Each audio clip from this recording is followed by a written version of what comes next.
Je suis tombé sur un article de The Verge et je l'ai traduit pour être sûr, pour ne pas faire de contresens. Meta ajuste la politique de confidentialité de ses lunettes connectées Ray-Ban.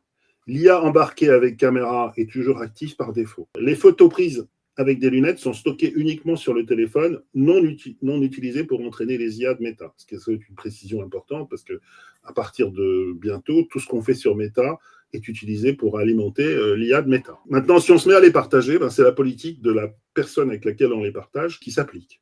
Là où ça devient plus tricky, comme on dirait en français, c'est la suppression de l'option de refus de stockage vocal. Ça veut dire que tout ce que vous entendez avec ces lunettes, et en fait elles ont des micros mais elles ont aussi des écouteurs, c'est enregistré, ça appartient à Meta et ça va directement alimenter l'IA. Les utilisateurs ne peuvent plus désactiver le stockage des enregistrements vocaux dans le cloud.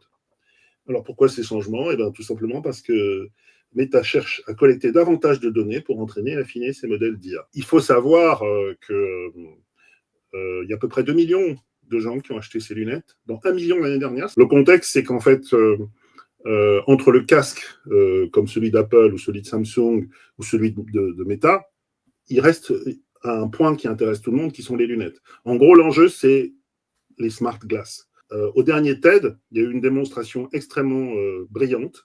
Donc, ils ont pris le risque de faire la démo en direct du patron de cette activité chez Google. Et donc, elle les porte. C'est une caméra miniature. Voilà.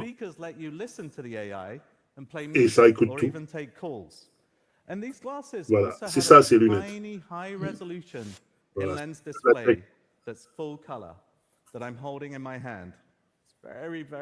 Donc, il est impossible d'identifier que son interlocuteur a des lunettes connectées. On ne peut pas. C'est des belles Ray-Ban. Là, c'est des XR Android.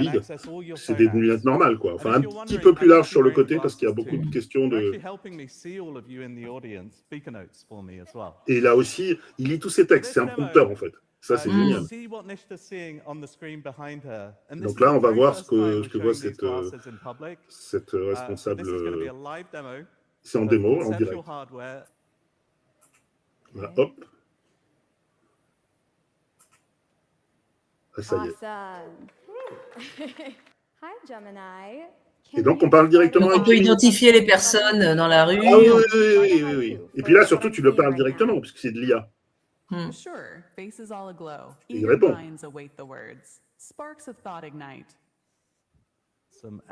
Et alors là, il enregistre. C'est là où on voit que le truc devient fou. Voilà. L'IA entend tout et voit tout. Voilà.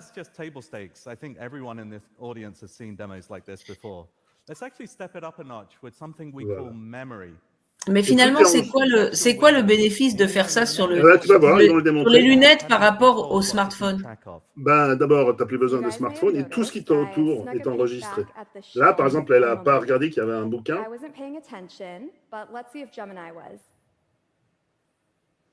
Hey, did you happen to catch the title of the white book that was on the shelf behind me?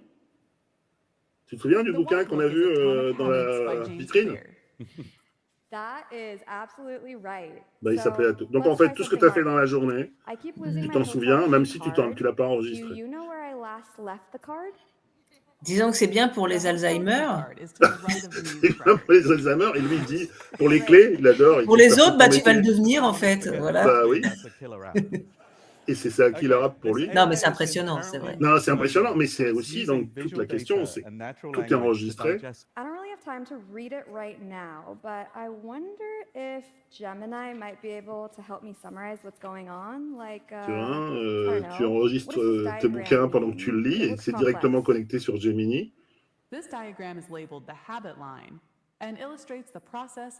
te le lit même si tu veux.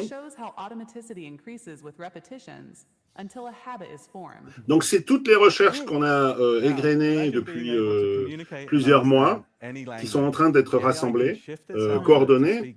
Et ce n'est pas là des amateurs non plus. C'est Samsung qui fait justement les plus grands téléphones et Android. Et donc là, on a deux des plus grandes forces du monde des télécoms et de la tech qui se mettent ensemble. pour faire des devices qui vont être grand public. Oui, parce que les devices professionnels, tu vois vraiment le bénéfice. Google Glass, c'était là-dessus qu'ils vivaient, c'est-à-dire faire de la maintenance sur site où on sait que 50% du temps de maintenance est pris par lire des documentations. Donc là, c'est vraiment intéressant.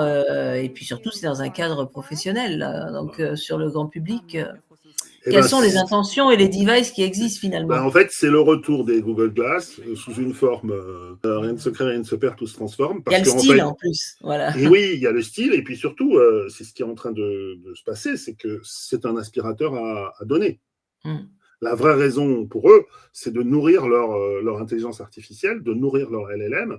Et donc, plus il y a de données de contextualisation, plus tu vas pouvoir personnaliser. Plus tu vas pouvoir personnaliser, plus tu vas les rendre efficaces et finalement omniprésentes.